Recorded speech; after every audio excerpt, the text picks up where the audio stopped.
नमस्कार, मैं हूं मनोहर मनोज। पुनः कार्यक्रम सत्य असत्य और अर्ध सत्य में। दोस्तों, आज हम बात करेंगे कि भारत के राजनीतिक पटल पर विपक्ष के हर पासे को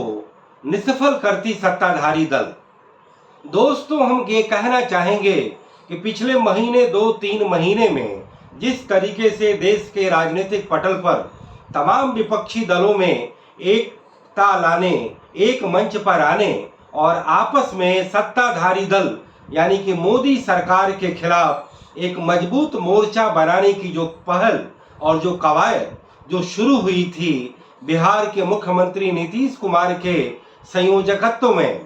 कि पिछले 23 जून को पटना में करीब करीब 2 दर्जन विपक्षी दलों के नेताओं की बैठक बुलाई गई और उसमें यह तय किया गया कि हम 1-to-1 सत्ताधारी बीजेपी के खिलाफ चुनाव लड़ेंगे। और उसके बाद यह भी तय हुआ कि विपक्षी दलों की अब अगली बैठक कांग्रेस की शासित नई कर्नाटक सरकार की राजधानी बेंगलुरु में होगी। लेकिन इस पिछले हफ्ते 2 हफ्ते में जिस तरीके से राजनीतिक घटनाक्रम चला है, उससे अब यह लगता है कि विपक्ष के हर पासे को मोदी और शाह की सत्ताधारी भारतीय जनता पार्टी या यूं कहें एनडीए गठबंधन विपक्ष के सारे प्रयासों को निष्फल करती जा रही है। और यह साबित हो रहा है कि सत्ताधारी दल विपक्ष के हर एक पहल पर किस तरीके से चौकन्ना बना हुआ है। वह विपक्ष की एक एक गतिविधि पर बड़ी ही नजदीकी निगाह रखे हुआ है और येन केन प्रकारेण साम दाम दंड और भेद तमाम तरीकों का इस्तेमाल करके, चाहे वो सत्ता के रसूख का इस्तेमाल करके, चाहे वो सत्ता की मशीनरी का इस्तेमाल करके, चाहे वो तमाम विपक्षी दलों को तमाम राज्यों में शासन में भागीदार बनने का लालच देकर, यह तमाम जोड़ तोड़ और नए समीकरण बनाकर देश के तमाम राजनीतिक दलों के नेताओं और छत्रपों को अपनी ओर आकर्षित कर विपक्षी एकता को नेस्तनाबूद करने का हर तरीके का प्रयास सत्ताधारी दल करता हुआ दिख रहा है। दोस्तों, पिछले महीने 2 महीने के दौरान हमें ये लगा कि देश का विपक्षी दल पहली बार नरेंद्र मोदी सरकार के खिलाफ गोलबंद हो रहा है और कहीं न कहीं विगत में भी नरेंद्र मोदी के कई सारे तरीकों को लेकर, जैसे कि सांप्रदायिक राजनीति, जैसे कि मॉब लिंचिंग, जैसे कि कहीं न कहीं एक तरह से सांप्रदायिक तनाव को बढ़ावा देना, कहीं न कहीं मोदी सरकार के वो विपक्ष के शासित प्रांतीय सरकारों को एक तरह से उन्हें जो है रद्द करना और उनकी सरकारें गिरा देना, सत्ताधारी दल के द्वारा तमाम तरीके के डेमोक्रेसी के शक्तियों को कुचल देना, संवैधानिक सत्ता की तमाम तरीके से अवहेलना करना, सत्ताधारी दल के द्वारा करप्शन पे चलाए जा रहे सेलेक्टिव तरीकों को एक तरह से बढ़ावा देना, विपक्ष के खिलाफ पॉलिटिकल वेंडेटा के हर तौर तरीके अपनाना, कि जिस भी राज्य में और जिस भी राजनीतिक दल के द्वारा सत्ताधारी भारतीय जनता पार्टी का या नरेंद्र मोदी का विरोध किया गया तो उनके खिलाफ तमाम तरीके की जांचें, तमाम तरीके की फाइलों का निष्कासन और अलग अलग तरीके से कोर्ट में लंबित केसों को और ज़्यादा उसे चाक चौबंद बनाना, नए तरीके से जांच बिठाना, सीबीआई, ईडी और इनकम टैक्स के छापे दिलाना और उसकी पूरी पूछताछ करना, ऐसे तमाम तरीके सत्ताधारी दल अपनाता रहा है और विपक्ष को इस बहाने गोलबंद होने का मौका भी मिला है। हमने यह देखा कि पिछले करीब 5-6 महीने पहले किस तरीके से राहुल गांधी ने समूचे देश में भारत जोड़ो यात्रा कर एक विपक्ष का मोमेंटम बनाया, खास करके साउथ से लेकर के नॉर्थ तक के रास्ते में आने वाली तमाम राज्यों में, जिसमें कि केरल, कर्नाटक, तेलंगाना, आंध्र प्रदेश, महाराष्ट्र, गुजरात, मध्य प्रदेश, राजस्थान, पंजाब, हरियाणा, उत्तर प्रदेश, हिमाचल और कश्मीर, इन राज्यों में जहां जहां भारत जोड़ो यात्रा राहुल गांधी की गई, कहीं न कहीं विपक्ष को थोड़ा बहुत मोमेंटम मिला और राहुल गांधी की स्वीकार्यता और उनकी एक तरह से राजनीतिक जो उनका स्थापित होना है वो एक तरह से नए सिरे से परवान चढ़ा। और हमने यह देखा कि किस तरीके से कर्नाटक के चुनाव में भारत जोड़ो यात्रा से कांग्रेस पार्टी को चुनाव जीतने में सफलता मिली और कांग्रेस पार्टी अब यह मानती है कि उसी भारत जोड़ो यात्रा की वजह से तेलंगाना, महाराष्ट्र, मध्य प्रदेश, राजस्थान, छत्तीसगढ़ में उसकी स्थिति पुनः मजबूत होने जा रही है। और राजस्थान के अलावा वो हरियाणा में, जो कि कांग्रेस का बहुत बड़ा गढ़ रहा है, उसे इस बात की उम्मीद है कि कांग्रेस वहां दोबारा आ सकती है। बहरहाल दोस्तों, नीतीश कुमार के जरिए जो 2 दर्जन दलों की जो बैठक बुलाई गई, जिसमें कि मुख्य विपक्षी दल कांग्रेस पार्टी के अध्यक्ष मल्लिकार्जुन खड़गे और उनके युवराज राहुल गांधी की शिरकत हुई, और कुल मिलाकर के एक वैचारिक रूप से आम सहमति बनी कि अब नरेंद्र मोदी का मुकाबला किया जाए, चाहे वो शरद पवार की तरफ से हो, ममता बनर्जी की तरफ से हो, जम्मू कश्मीर की दोनों पार्टियों की तरफ से हो, जो धारा 370 को हटाए जाने के बाद से बड़ी ही बौखलाहट में है। लेकिन ठीक 23 जून की यात्रा के बाद हमने क्या देखा कि महाराष्ट्र में एक नया पॉलिटिकल थिएटर दिखाई पड़ा। जो शरद पवार, जो विपक्ष के एक तरह से सबसे बड़े नेता माने जाते थे, जिनके करीब 5 दशक या 6 दशक की राजनीति की बार बार दुहाई दी जाती थी, जिनके हर राजनीतिक पैतरे को लेकर के विपक्ष हमेशा चौबंद रहा है, उनके विरोधी हमेशा चाक चौकस रहे हैं, जिन्हें नरेंद्र मोदी भी कहीं ना कहीं एक विशेष रूप से मान और सम्मान देते हैं, उनकी पार्टी में हमने क्या देखा कि जब उन्होंने उत्तराधिकार का जब एक तरह से निर्णय लिया कि वो अपने बेटी को उन्होंने प्राथमिकता दी, प्रफुल्ल पटेल को प्राथमिकता दी, और उनके बिल्कुल साथ से कंधे से कंधे मिलाकर उनकी राजनीतिक यात्रा में शरीक होने वाले अजीत पवार, जो उनके भतीजे हैं, उसकी उन्होंने उपेक्षा की। अजीत पवार ने बड़े ही साइलेंट तरीके से एक नया वहां पर हड़कंप मचाया, और रातों रात वह अपने महाराष्ट्र के करीब 2/3 से ज्यादा विधायकों के साथ,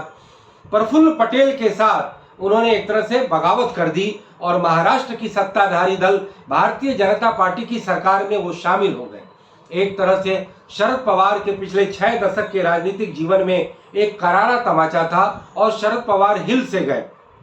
और यह करतूत करने वाले कोई और नहीं, उनके भतीजे थे। यह ठीक है कि शरद पवार ने यह बयान दिया कि नरेंद्र मोदी को अब वो भ्रष्टाचारी नहीं दिख रहे हैं, उनके भतीजे पहले वो भ्रष्टाचारी दिखते थे। जांच आयोग बिठाया गया, और जब सत्ता में उनको शामिल करना था तो उनकी सारे भ्रष्टाचार की इतिश्री हो गई।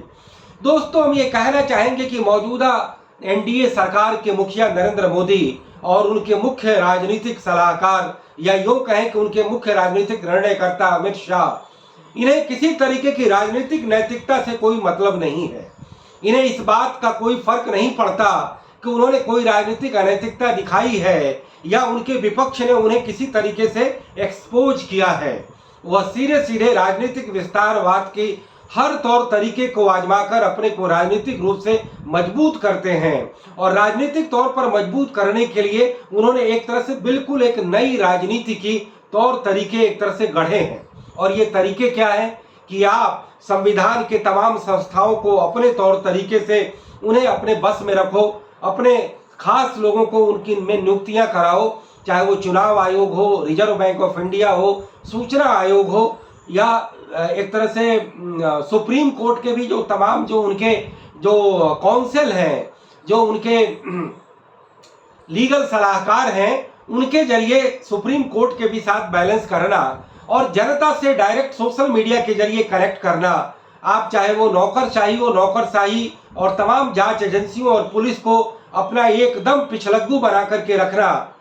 जो कि सरकार के इशारे पर हर समय ताना थैया करने को तैयार हों। और मीडिया, वह तो एक कैपिटलिज्म के ताकत के जरिए यह सरकार पूरी तौर पे उन्हें अपने चंगुल में ले चुकी है, और कुल मिलाकर के राजनीतिक लोकप्रियतावाद भी बना हुआ है, और तमाम राजनीतिक दलों को ये खुली छूट है कि भारतीय जनता पार्टी में वो शामिल होकर के वो गंगा नहा ले और उनके सारे पाप धुल जाएंगे। तो हम ये कहना चाहेंगे कि मौजूदा बीजेपी सरकार जो सत्ताधारी दल है, उसकी पूरी रीति नीति और कार्य संस्कृति इस बात की गवाही देती है कि विपक्ष का कोई भी नेता आए तो उनके लिए हमेशा दरवाजे खुले हुए हैं। जो भारतीय जनता पार्टी कभी कांग्रेस मुक्त भारत की बात करती थी, दरअसल अंदर खाने में वह कांग्रेस युक्त भाजपा में अब तब्दील हो चुकी है, और एक एक करके कांग्रेस पार्टी के तमाम छत्रपों को न केवल पार्टी में शामिल किया गया, बल्कि उन्हें भारतीय जनता पार्टी के कई प्रदेशों की बागडोर भी थमाई गई है। आप मिसाल के तौर पे आप बिहार में देखें, सम्राट चौधरी के पिता सकनी चौधरी जनता दल यूनाइटेड के नेता नीतीश कुमार के वो खास दाहिने हाथ थे,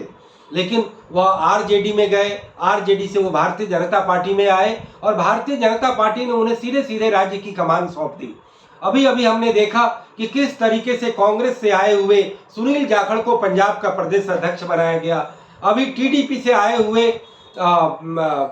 वो चंद उनके जो डॉक्टर सोमेश्वरी को जो है ना आंध्र प्रदेश की जो है भारतीय जनता पार्टी ने बागडोर थमा दी। तो कांग्रेस से आए हुए सब नेताओं के लिए दरवाजे खुले हैं और भारतीय जनता पार्टी अब यह नहीं देखती कि यह उसके अपने कैडर का है या अपने मातृ संस्था आरएसएस का है या भारतीय जनता पार्टी की आइडियोलॉजी से मेल खाता है। यानी राजनीतिक विस्तार के लिए हर तौर तरीके आजमाना, धन सत्ता, बाहुबल की सत्ता, तमाम सरकारी मशीनरी का दुरुपयोग या सदुपयोग और हर नैतिकता को तार तार करते हुए सीधे तौर पे कलयुगी राजनीति के वह तौर तरीके आजमाना जिसमें कि विपक्ष तमाम अपनी परंपरागत कारगुजारियों के चैंपियन होने के बावजूद अपने आप को भारतीय जनता पार्टी के एक एक चाल के सामने अपने आप को बुझा बुझा एक तरह से महसूस करता है। जैसा कि हमने देखा कि किस तरीके से 23 जून की विपक्षी एकता की बैठक के बाद महाराष्ट्र में पूरा पलट हो गया। अलग अलग राज्यों में कई सारे विपक्षी दल के नेता भारतीय जनता पार्टी में शामिल हो रहे हैं। और यह भी बता दें कि जो नीतीश कुमार जो पूरी विपक्षी एकता की मुहिम चला रहे हैं, उनकी भी राज्य में सरकार डामाडोल स्थिति में आ सकती है, क्योंकि उनके मुख्य सहयोगी आरजेडी के तीनों नेता यानी कि लालू यादव, उनकी पत्नी राबड़ी यादव और उनके पुत्र तेजस्वी यादव जो वर्तमान बिहार सरकार में उप मुख्यमंत्री हैं और नीतीश के वो प्रमुख साझेदार हैं, जो नीतीश के राष्ट्रीय राजनीति में तमाम विपक्षी एकता के होने वाली बैठकों में हमेशा जो है साथ देखे जाते हैं, हमेशा उनके साथ कंधे से कंधे मिलाकर के तमाम नेताओं से मीटिंग करते हुए देखे जाते हैं। उन तीनों नेताओं पर यानी कि लालू, राबड़ी और तेजस्वी पर मोदी सरकार ने ईडी के जरिए चार्जशीट दाखिल करवाया है, जिसमें उन्हें रेलवे की भर्ती यानी रेलवे जॉब स्कैम में उन्हें दोषी पाया गया है। अगर चार्जशीट दाखिल होने के बाद अगर बिहार की राजनीतिक सत्ता में उथल पुथल आती है तो इसका सीधे सीधे फायदा राष्ट्रीय सत्ताधारी दल को मिलेगा और विपक्ष को इसका नुकसान होगा। तो कुल मिलाकर के हम देखते हैं कि विपक्ष की जितने उनके शतरंज के जितने मोहरे हैं, जितने उनके शह हैं, एक तरह से सत्ताधारी दल उन्हें मात देने की रणनीति पर पूरे तौर पर चाक चौबंद है। और हम ये पहली बार देखेंगे कि देश का कोई सत्ताधारी निजाम इस तरीके से राजनीतिक रूप से सक्रिय है कि वो अपने विपक्ष की एक एक चाल पर नजर लगाए रहता है, विपक्ष की एक एक पहल पर नजर गड़ाए रहता है और कहीं न कहीं उनके अंदर खाने की वो तमाम एक्टिविज्म और उनके भविष्य की तमाम वो रणनीति उसकी एक तरह से पूरे तौर पर रेकी और खुफियागिरी करने का काम यह भारतीय जनता पार्टी में मोदी और शाह की जोड़ी अपने तमाम गुर्गों के जरिए कर रही है। और यही वजह है कि 2024 को लेकर जो एक तरह से भारतीय जनता पार्टी अगर उसमें विजय हासिल करती है तो तीसरी बार वह केंद्र की सत्ता में दाखिल होगी और उसे लेकर के थोड़ा सा भी कॉम्प्लेसेंसी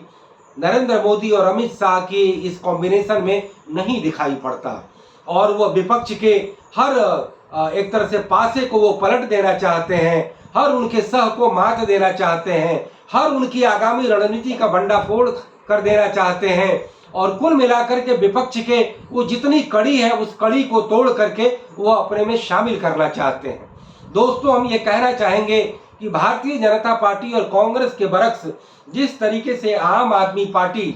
जो एक नॉन रीजनल पार्टी के बजाय एक राष्ट्रीय पार्टी और एक non dynasty party unlike other Indian regional party के रूप में अपने आप को उभार रही थी, आम आदमी पार्टी के लिए भी नरेंद्र मोदी की एनडीए सरकार एक तरह से कई तरीके से कांटे बोने का काम कर रही है। ऐसा नहीं है कि आप पार्टी की सरकार के अंदर सब कुछ अच्छा है या उनके सारे काम जो है ना बड़े अच्छे हैं, उनके भी कई सारे लूफोल्स हैं जिस लूफोल्स को सत्ताधारी केंद्र की सत्ताधारी एनडीए सरकार इकट्ठा करके उनके एक एक स्कैम को आगे ले आती है उनके एक एक कारनामे को उजागर करती है। जिस तरीके से हमने देखा कि लीकर स्कैम में उनके नरेंद्र मोदी की सरकार ने अरविंद केजरीवाल के जो सेकंड सबसे स्ट्रांग मैन थे पॉलिटिकली, मनीष सिसोदिया के खिलाफ किस तरीके से मामले को उठाया और पिछले 1 साल से जांच कर उन्हें जेल की शिक्षों में डाल दिया कि न्यायालय को उस मामले में जमानत देना भी इतना आसान नहीं लग रहा। और ये न्यायालय के द्वारा ये कहा जा रहा है कि मामला गंभीर है, हम इतनी आसानी से और इतने शीघ्र रूप में उन्हें जमानत नहीं दे सकते। तो कहीं ना कहीं आप पार्टी के लिए भी मुश्किलें खड़ी हो गई है। सत्ताधारी दिल्ली की सरकार में जिस तरीके से न्यायालय ने उनके पक्ष में फैसला दिया, उस फैसले को पलट करके केंद्र सरकार ने अध्यादेश निकाला और अब अरविंद केजरीवाल तमाम दिल्ली सरकार की नियुक्तियों को लेकर के, नौकरशाही के डिप्लॉयमेंट को लेकर के जिस तरीके से बगल में झावगले झांक रहे हैं, उससे ये पता चलता है कि केंद्र की सरकार सारे विपक्षी दलों के लिए एक तरह से बिल्कुल परेशानी का सबब बन गई है। ऐसे में अगर जनता के नजरिए से हम देखें तो जनता हमेशा शक्ति की पूजा करती है। जनता हमेशा, जो आम जनता है वो अथॉरिटेरियन की तरफ जाती है। जनता हमेशा अपने स्वार्थ और लालच की पूर्ति को पहली प्राथमिकता देती है। कहीं न कहीं नरेंद्र मोदी सरकार ने पहले ही अगले 1 साल तक फ्री अनाज देने की घोषणा कर एक मास्टर स्ट्रोक पहले ही ले चुकी है। और इस बीच में जितने राजनीतिक संकट आते हैं, चाहे अभी महंगाई का दौर आया, चाहे अलग अलग तरीके के जो संकट आते हैं, नरेंद्र मोदी की सरकार तुरंत उसे एक तरह से उसकी क्राइसिस मैनेज करती है और कुल मिलाकर के हर हमेशा चौकन्ना रहती है। ये ऐसी रिजीम नहीं है जो केवल सत्ता के नशे में चूर हो। सत्ता का भी पूरा एक तरह से ये लोग मजा लेते हैं, साथ साथ विपक्ष की एक एक हरकत पर नजर गड़ाकर उन्हें हर तरीके से नेस्तनाबूद करने की हर कला में माहिर हैं। तो दोस्तों, ऐसे में अगला जो 2 मई जून 2024 में जो लोकसभा चुनाव होगा,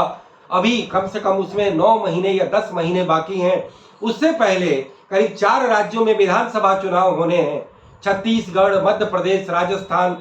इन 3-4 राज्यों में जो चुनाव होंगे उसे लेकर के भी बीजेपी को बड़ी कड़ी परीक्षा देनी पड़ रही है, क्योंकि बताया जा रहा है कि राजस्थान में फिर से जिस तरीके से अशोक गहलोत और सचिन पायलट के बीच में एक तरह से युद्ध विराम हो गया है और राहुल गांधी की वहां पर भारत जोड़ो यात्रा हुई है, तो कांग्रेस को एडवांटेज है, अनलेस कि उन दोनों के बीच में कोई विरोध हो और आपस में कोई